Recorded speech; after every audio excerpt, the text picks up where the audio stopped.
تاریخ میں آتا ہے کہ امام کے پاس کوفہ سے خطوط آنے کا سلسلہ شروع ہو گیا۔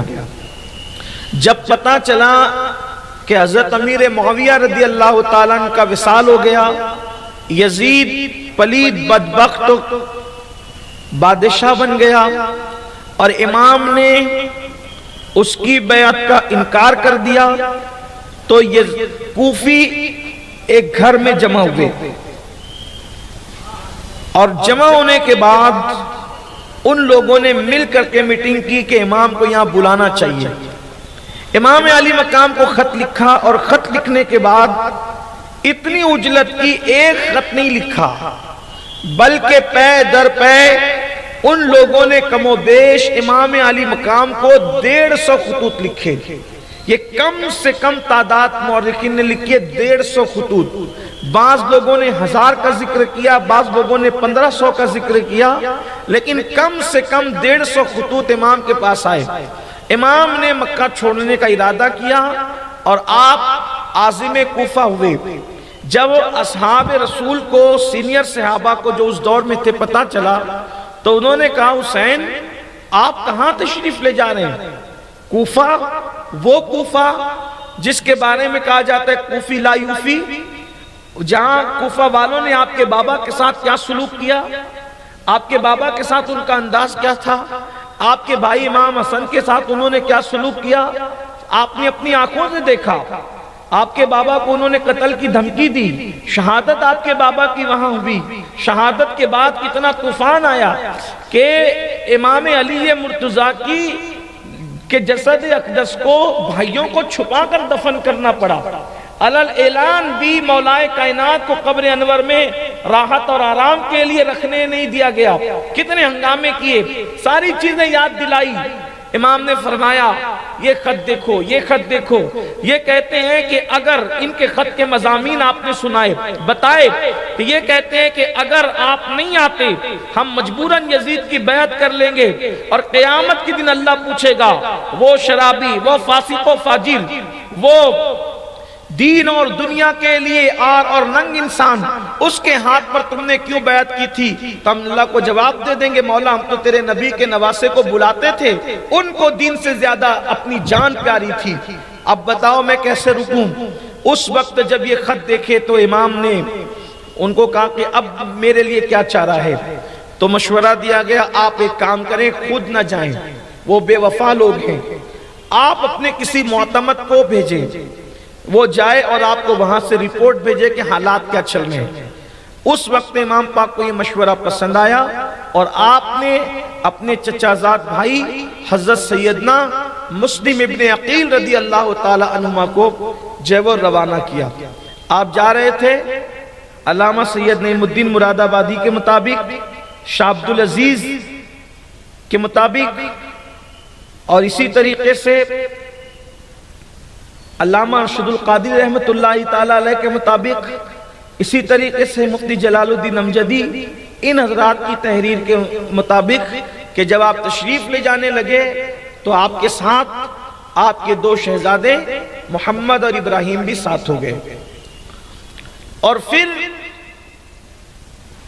آپ کوفہ گئے۔ پہلے ہی دن کوفہ میں حضرت امام مسلم کے ہاتھ پر 12000 سے زیادہ لوگوں نے بیعت کی۔ بیعت کرنے والوں کا تانتا بن گیا، لوگ بیعت کرتے تھے، آتے تھے، جاتے تھے، بیعت کرتے تھے، آتے تھے، جاتے تھے۔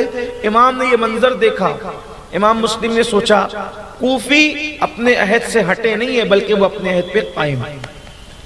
انہوں نے خط لکھا، امام حالات بڑے خوبصورت ہیں، ماحول بڑا اچھا ہے، آپ جتنی جلدی ہو سکے تشریف لیں۔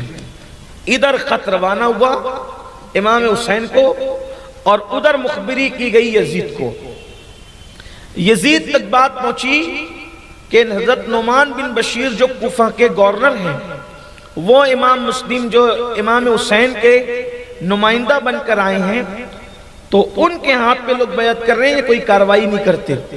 حضرت نعمان بن بشیر کو ہٹایا جائے اور ان کی جگہ کسی سخت آدمی کو جو امام مسلم پر معاذ اللہ ہاتھ ڈالے، ان کو تکلیف پہنچائے، ان کو غضن پہنچائے، ایسے آدمی کو متعین کیا جائے۔ یزید عبیداللہ ابن زیاد جو بصرہ کا ان دنوں حاکم تھا اس سے بڑا ناراض چل رہا تھا. ناراضی اتنی تھی دونوں کے درمیان کہ بصرہ سے اس کو معزول کرنے کا پلان چل رہا تھا. ایسے میں جب یہ خبر یزید کے دربار میں پہنچی کہ امام مسلم امام حسین کے نمائندہ بن کر کے لوگوں کی بیعت لے رہے ہیں اور لوگ جوق در جوق بیعت کر رہے ہیں اور کوفہ ہاتھ سے چلا جائے گا بلکہ پورا عراق چلا جائے گا ہاتھ سے، تو اس نے اپنے غلام اور اپنے معتمد خاص سرجون کو بلایا. یہ سرجون کون تھا؟ یہ سرجون وہ تھا جس کی گود میں یزید پلا تھا. یزید صحابی کی گود میں نہیں پلا. لوگوں کو اس پر بڑی تشویش ہے کہ یزید صحابی کی گود میں پل کر ایسا بگڑا کیسے. وہ صحابی کی گود میں نہیں پلا تھا، اس کو جو پالا تھا جس گود نے وہ سرجون کی گود تھی.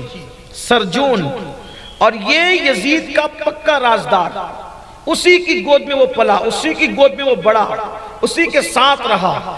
بہت معتمد تھا یہ یزید کا.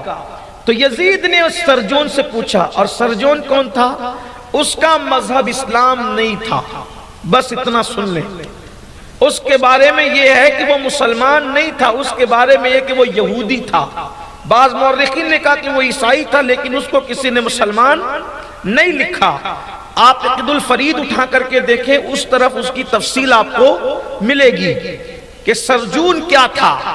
اس کے بارے میں بتاؤں تو بہت آپ کو حیرت ہوگی، لیکن میرا عنوان وہ نہیں ہے. مجھے جلدی سے اپنے اصل عنوان کی طرف آنا ہے کڑیاں جوڑ کر. سرجون سے پوچھا کہ سرجون کرنا کیا ہے؟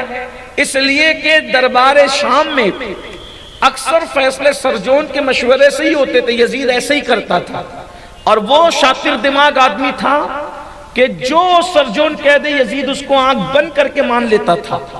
گویا کہ وہ اس کا استاد، اس کا مربی اور معتمد، اس کا دوست، اس کا یار، سب کچھ. اس نے کہا یزید اگر نمٹنا اس فتنے کو تو یہ کام عبیداللہ ابن زیاد کے علاوہ کوئی نہیں کر سکتا، کیونکہ شریف آدمیوں سے ایسی توقع کیسے رکھی جا سکتی ہے کہ وہ کچھ کام کرے گا بڑھ کر. تو جہاں شرافت نہ ہو تو وہیں سے جو ہے وہ معاملات ہوتے ہیں. تو کہا کہ یہ کام عبیداللہ بن زیاد کو سونپ دے اور اس کو کچھ لالچ بھی دے دے. اس نے فوراً خط لکھا، اور المختصر یہ کہ عبیداللہ ابن زیاد خوش ہو گیا کہ یزید نے میرا پرموشن کر دیا. اس نے اپنی جگہ بصرہ میں اپنے بھائی کو جو ہے وہ متعین کیا، اور وہ قادسیہ میں اپنی فوج کو روک کر جو ہے وہ حجازیوں کا لباس پہن کر حجازی راستے سے اپنے سر پہ رومال ڈال کر، جس کو چہرہ جس سے چھپ جاتا ہے ڈانٹا باندھ کر کے، وہ کوفہ میں داخل ہوا. جب کوفہ میں حجازی لباس میں حجازی راستے سے عبیداللہ ابن زیاد آیا تو لوگوں کو یوں لگا کہ امام حسین تشریف لے آئے. اور جب یہ داخل ہوا کوفہ میں تو لوگ نعرہ لگانے لگے، مرحبا یا ابن رسول، مرحبا یا ابن رسول.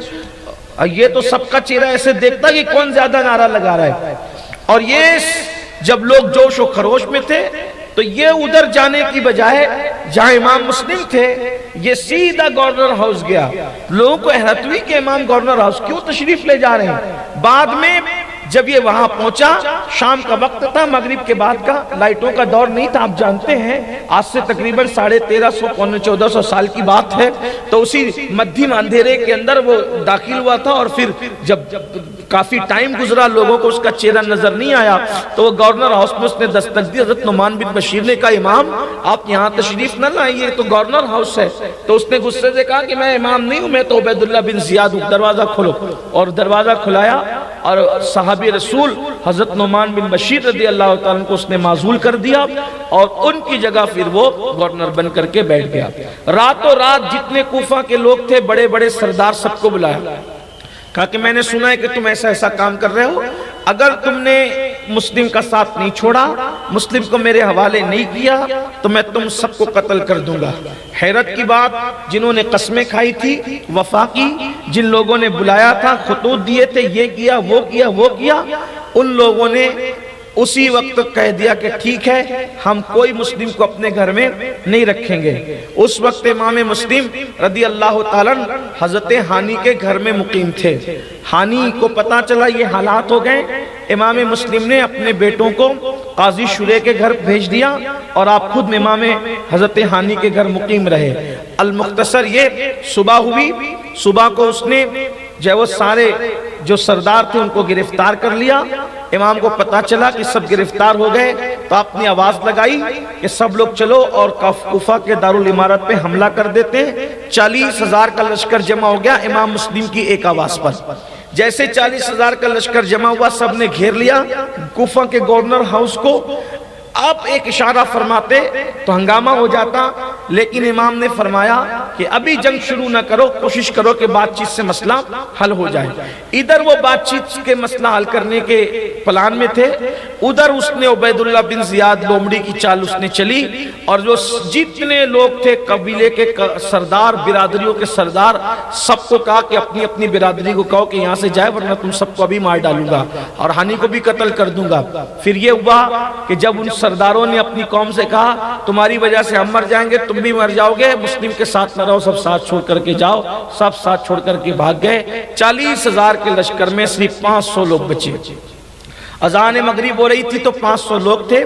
مغرب کی نماز آپ نے جامع مسجد میں شروع کی، 500 لوگ پیچھے کھڑے تھے۔ جب سلام پھرا تو ایک بھی آدمی نہیں تھا۔ امام مسلم پھوٹ پھوٹ کر رو رہے تھے اس بات پر کہ میں نے تو خط لکھ دیا، اب میری بات کا تو امام انکار نہیں کریں گے اور امام میری بات پر نکل آئیں گے۔ المختصر یہ کہ امام مسلم نکلے وہاں سے، سارے دروازے بند تھے۔ یہ حالات ہیں اہل بیت کے ساتھ، یہ لوگوں کا رویہ تھا اہل بیت کے ساتھ۔ یہ حالات دیکھے لوگوں نے، دنیا کے لالچی لوگوں نے دکھائی یہ حالات، لوگوں نے بے وفاؤں نے یہ معاملہ دکھایا۔ کل تک جس کو دعوتیں کرنے کے لیے لوگوں کے گویا کے انتظار ہو رہے تھے، نمبر لگ رہے تھے، قطاریں لگ رہی تھی، اور آج اس کو نہ کوئی کھلانے والا ہے، نہ پلانے والا ہے، نہ اس کو 2 گز زمین بستر کے لیے کوئی دینے والا ہے۔ حتیٰ کہ امام وہاں سے نکلے اور جب چلے تو سارے دروازے کوفیوں کے بند تھے، سارے کوفیوں نے اپنے دروازے ڈر کے مارے بند کر رکھے تھے۔ گویا کہ قیامت تک ان کوفیوں کی بدعہدی اور ان کی بے وفائی جو ہے وہ دنیا کے اندر مشہور ہونے والی تھی۔ اور پھر امام مسلم جب وہاں سے گزرے تو دیکھا کہ ایک بڑیا کا گھر کھلا ہے، اس کا نام توعہ بتایا جاتا ہے تاریخ کے اندر، اور اس نے دروازہ اس لیے نہیں کھولا تھا کہ امام میرے گھر میں آئے، اس نے اس لیے دروازہ کھول رکھا تھا کہ اس کا بیٹا جو ہے ابن اشعث کا گرگا تھا، تو اس کے بیٹے کا وہ انتظار کر رہی تھی۔ امام وہاں پر رکے اور فرمایا کہ بڑی بھی مجھے پانی پلاؤ گی؟ آپ نے پانی پیا، وہیں پہ بیٹھ گئے۔ بڑیا نے کہا اے اجنبی مسافر جاؤ اپنے گھر جاؤ۔ آپ نے فرمایا بڑی بھی میرا کوئی گھر نہیں، میں مسلم بن عقیل ہوں۔ جب اس نے سنا تو وہ چونک گئی اور پھر اپنے گھر میں ان کو ٹھہرایا۔ اور المختصر یہ کہ امام مسلم رضی اللہ تعالیٰ کی مخبری اس کے بیٹے نے کر دی، اور امام مسلم کو پھر لے جایا گیا اور کوفہ کے دارالامارت پر لے جا کر کے امام مسلم کو اوپر سے ان کی گردن کاٹ کر کے زمین پہ گرا دیا گیا اور آپ کی ہڈیاں چور چور ہو گئی۔ اس سے پہلے میں نے بہت تفصیل سے امام مسلم کی شہادت بیان کر دی ہے، لیکن آج چونکہ 10ویں شب آ گئی ہے اور ابھی ہمارے پاس ابھی اتنا وقت نہیں کہ میں اس کی کوئی تفصیل عرض کروں۔ جس کو تفصیل سے سننا ہے شاید پچھلے سالوں کی تقاریر کے اندر وہ تفصیل ہے اس کے اندر۔ انا للہ و انا الیہ راجعون۔ امام مسلم کا سر کاٹ لیا گیا، ہانی کا سر کاٹ لیا گیا، زمین پہ گرا دیا گیا، ہڈیاں چور چور ہو گئی، اور پورے کوفہ کے اندر امام مسلم کا سر اور ہانی کا سر لے کر کے وہ پھرتے رہے۔ اور اسی طرح پھر بعد میں محمد ابراہیم جناب امام مسلم کے بچوں کو بھی شہید کر دیا گیا، اور ان کے سر بھی ایسے ہی جو ہے وہ کوفہ میں بازاروں کے اندر گھمائے گئے۔ 3 ذی الحجہ تھی جس دن امام مسلم کی شہادت ہوئی۔ امام مسلم کی شہادت کی تاریخ ذی الحجہ کی 3 تاریخ یعنی بقرعید کی، جسے ہم اپنے مالیگاؤں میں بقرعید کے مہینے کی 3 تاریخ ہے۔ جس وقت ادھر امام مسلم کی شہادت ہو رہی تھی اسی وقت بعین ہی امام مسلم کا خط امام حسین کے پاس پہنچا، امام علی مقام کے پاس پہنچا۔ جب امام حسین کے پاس امام مسلم کا خط آیا تو امام حسین نے کوفہ جانے کا پورا پلان کر لیا۔